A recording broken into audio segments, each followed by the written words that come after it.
Welcome to the Total Boss Podcast, and I'm your host, Christiano Green, a podcast where we talk about finding fulfillment through self-development, being a leader of your own life, and getting the most out of it as well. Tenacity, originality, talent, authenticity, and being legendary.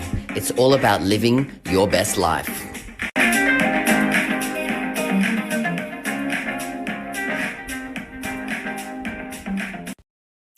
Hello, all you total bosses out there, and welcome to another episode of the Total Boss Podcast. I'm your host, Christiano Green, and I'm a mindset and relationship coach for both women and gay men. And I help them to really rediscover who they truly are, what they truly want, and help them get exactly that.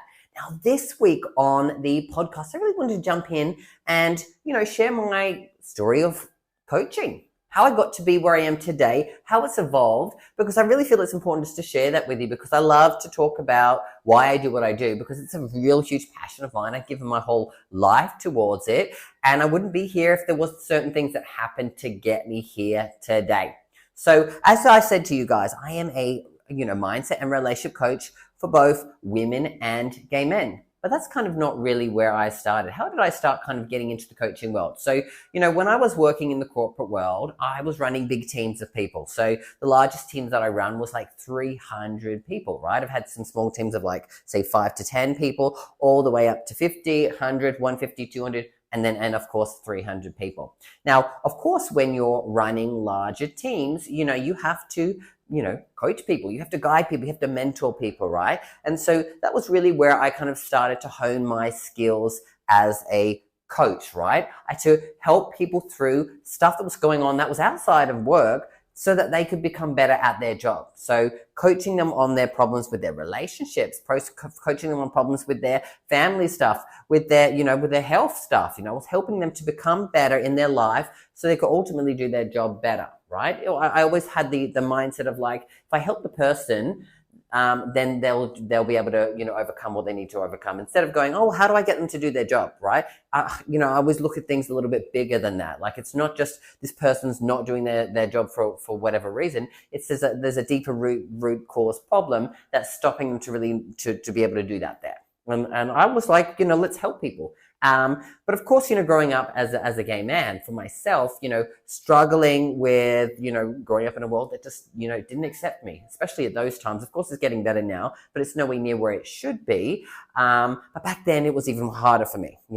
I grew up in a place where there was no other openly gay people. I would see people getting bashed and bullied, and I also got severely bullied myself, for being gay, even though I had no idea what it was at that point. And so, all I got was the messages was that being gay was bad, being gay was evil, being gay causes problems. Life was going to be harder for me. And, I went through some really dark times. I dealt with depression. I dealt with anxiety. I dealt with addictions. I've dealt with, even suicidal thoughts, right? Very lonely kind of experience at certain points, because it's an isolated experience. It's an internalized experience. And because of that and the journey that I had, and how difficult it was, and I overcame that. We'll talk a bit about what I did to overcome that myself shortly. I realized that, early on, I wanted to help other gay men who went through this experience, because I knew from all of the different people that I met, all of the friends that I made on the party scene, because that's kind of where I grew up as a gay man, right? That so many people had gone through what I'd been through, or sometimes even worse. Sometimes people had gone through sexual traumas. Sometimes people had gone through, family kicking them out of their house and being homeless and dealing with a lot of other things like that. Of course, even things like other minority stress, that comes along with it. So when I would hear these things, my heart would break, and I'd feel a lot of empathy for these other gay men. So that was kind of then when I knew that I wanted to do something to support gay men.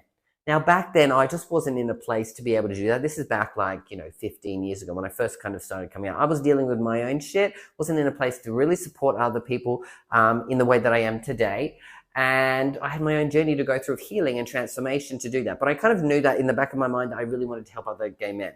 So I kind of did, over the years, kind of work on myself slowly, doing that. And I eventually jumped in and did a course I did my counseling degree, basically, because I thought that was the path that I was going to take to become a counselor. Well, I did the course, I went through, I got my degree, got all the skill set, and I kind of realized at the end of it that like, this is very restrictive. This is not really defined and supported, in a way that's going to help people in the way that I've always envisioned doing it. So I utilized the skills. And of course, while at the same time I was in the corporate world, I started to realize that I could put these counseling skills that I had learned and kind of mold them into something that I was doing. And so while I was coaching people in the corporate world, I was utilizing the skills that I got from my counseling degree in that as well. So it's kind of good like that. But again, still dealing with some of my own stuff, still didn't believe in myself enough to kind of start my own thing. Kind of was like, who would want my help? There was a lot of self-worth issues that I had to go through. So a couple of years back, maybe, well, 3.5 years now, I think, early times when COVID started happening, that's kind of when I hit my rock bottom moment. I was isolated at home.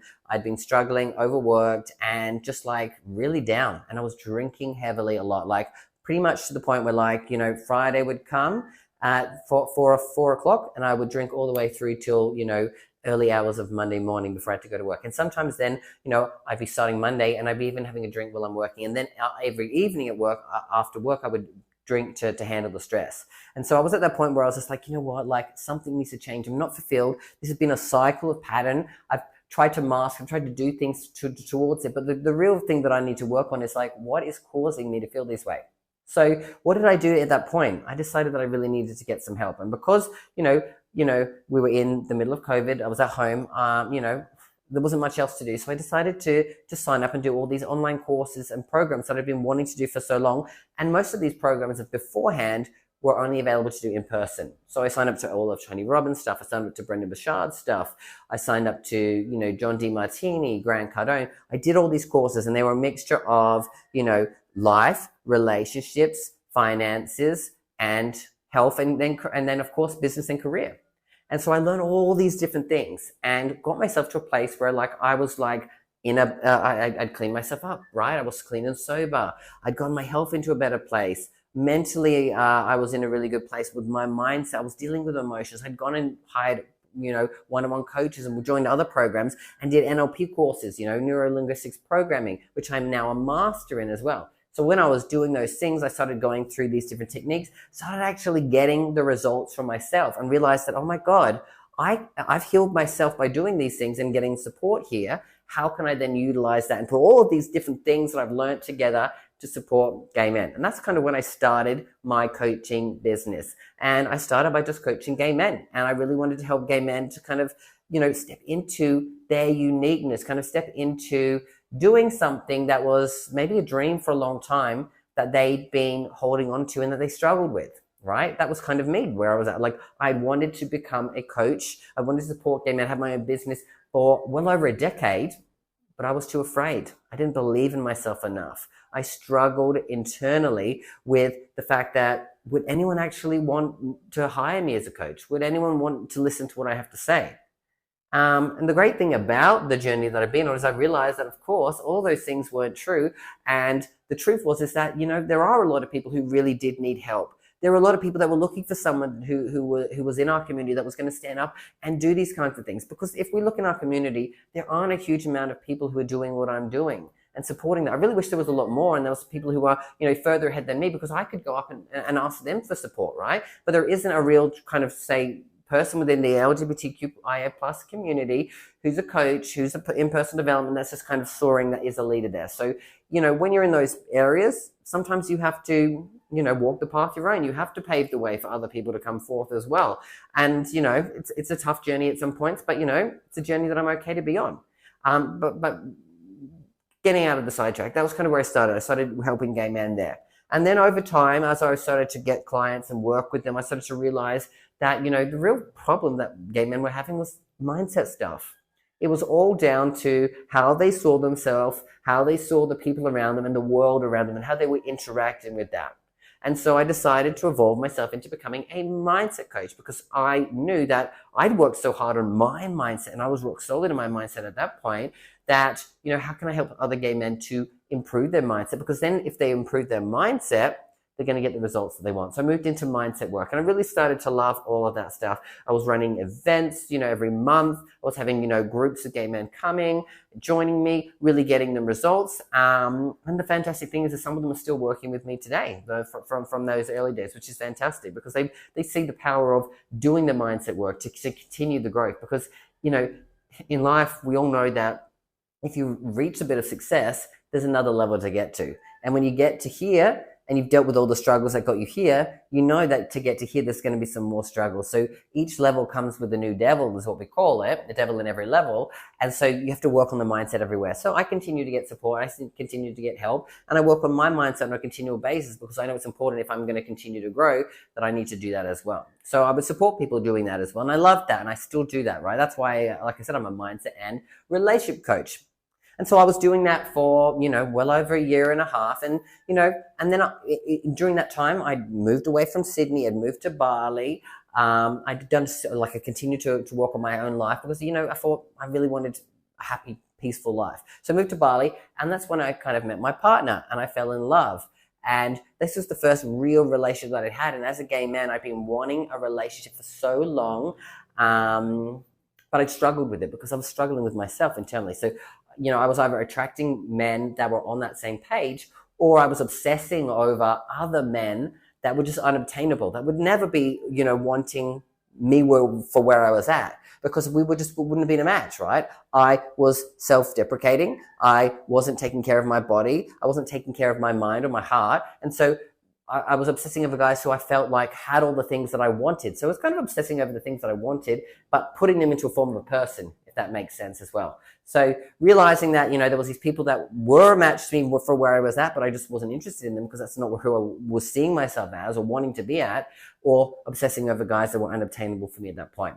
So I had to do the work to get to that place, which is why when I got here and got back into the dating world, I met my partner, and I'm now in like a loving, fulfilling relationship, which I've been in for the last 2 years. Now, after, a few months of doing that, I realized that a lot of the people that I was talking to as well during that time frame, were talking to me about relationship stuff. But like, I can see you're in a relationship. What happened here? I've been wanting this and wanting that. So I was getting a lot of people coming to me who were lonely, who were in a place where I used to be, and were looking for a long-term loving relationship, but just didn't know how to go about it. And so that's when I stepped into working on relationship coaching as well, because I knew that at that point, that was going to be an area that was going to be super important for me to get into, because so many gay men were looking for that. And when I look at the statistics, 70% of gay men suffer from loneliness, right? Over 60% of gay men, are single and struggle with relationships. And maybe they've gone into short-term relationships, but they've never continued, or they've never been in a relationship long-term ever before. Or they've been in it before and it's toxic and it doesn't last. Or they're those lucky few that have found the right person and are in the right place and have done the work on themselves to get to that place, which is great, fantastic. Which is why I want to help, reduce those numbers so that we don't have such crazy mental health numbers in our community as well. So I moved into, like I said, so I was, like I said, helping people with self, uniqueness, stepped into mindset, stepped into relationship stuff. And that's what I've been doing ever since then. But earlier this year, like I said, I've been working with gay men for about 3 years at that point. And it'd been great. It'd been fantastic. But of course it came with some challenges, right? Because every time, I would be, connecting with people, I would get a lot of people who were just sending me dirty pictures, sending me dirty comments. I would get a lot of people who were really like maybe dealing with a lot of depression, anxiety and stuff. And to try to help people to get out of that level, it was a real struggle. And it was sometimes taking a little bit of a toll on me. So I kind of took a step back for a little while and said, you know what? I need to shift things up. I need to start, shifting and coaching women again.